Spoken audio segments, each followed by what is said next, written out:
DJ Matthews seems to be electrifying, the teammate, the players and stuff during practice, punt returns, just as dynamic as a playmaker. What is it about him that's so special from as soon as you start working with him? One, he's fast. That always helps, but he can change direction really good. He can stop and start really fast. He's a very competitive kid, and he loves playing the game, and he makes some plays not everybody can make, and I think those are the things our guys get excited about. Just some of those little plays that everybody can't make, they get to see it. Is there something about him charismatically that makes everybody kind of draw to him? Well, I think just because he's a competitor. He's not the biggest guy out there, but he plays big. And whether it's catching the ball and making plays or even blocking. I watched a young man go out and block, and I'm really impressed with him. That says a lot to me when he can go out there and block a linebacker. When I block linebacker getting blocked by a little guy, but it says a lot about DJ. Jacques said that full pads kind of separates the contenders from the pretenders a little bit. How excited are you about seeing what they do in full pads? Very excited. He put full pads on. Sometimes make you rethink some things when you're out there, but no, it's football, and these guys have been playing all their life, and it just now you're able to go out there and play like you're normally going to play when you put the pads on, and it's going to be physical, and our guys understand that it's going to be physical, and it's going to hurt a little bit, because you got to embrace that and love it. And I think they all do. That's why they're here, but it will tell us who really wanted it and who don't. With the new schemes and everything, Coach, do you treat everybody like a freshman, or do you expect more out of certain guys, the older guys? I just treat them all like they don't know anything, and try to teach it the best way we can, and not just push everything down their throat, but teach what we're doing and why we're doing it, and not just going out and telling, hey, you just run this play, but understand why we're running the play and who we're trying to affect on every play that we put in. We want to make sure they're doing that right before we move on to the next thing. Were they able to absorb a good amount of stuff through 3 days that you saw on tape over the weekend? For the most part, not to where we want to be, but I come to expect it, especially with the tempo.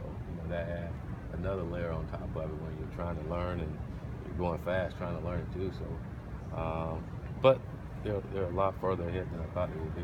Is it a big transition with Wally's having to do moving to defensive end for him? Is it a big transition? It's tough for me to say. I never played down in the trenches, but I know you probably won't get as many double teams out there when you're out on the end. So I'm pretty sure he's happy about that. He can just go out and he'll probably be with a lot of tight ends. So a guy like Wally and his size should feel pretty excited about going up against a tight end at times. His eagerness to switch positions like that, does it say a lot about him, what he's willing to do for the team? Absolutely. There's a lot of guys are that way. He's doing what's best for the team, and the guys want to play, and I think he's a competitive guy that really loves being here and want to win, and he's a team player. What about Wally's skill set kind of prompted you guys to try him out on the edge there? Wally, he's a bigger guy, first and foremost, and he's a little more athletic than you think he would be. But for a guy that's going to play, for the most part, to the strength of the opposing team's offense, he's a guy that we feel like can get out there and dominate. With his size, just what is he able to do out there that maybe a smaller guy wouldn't?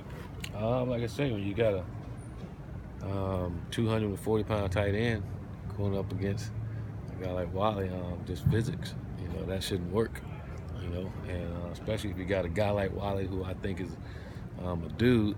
If he go out there and play like he's capable of, that can help us big time.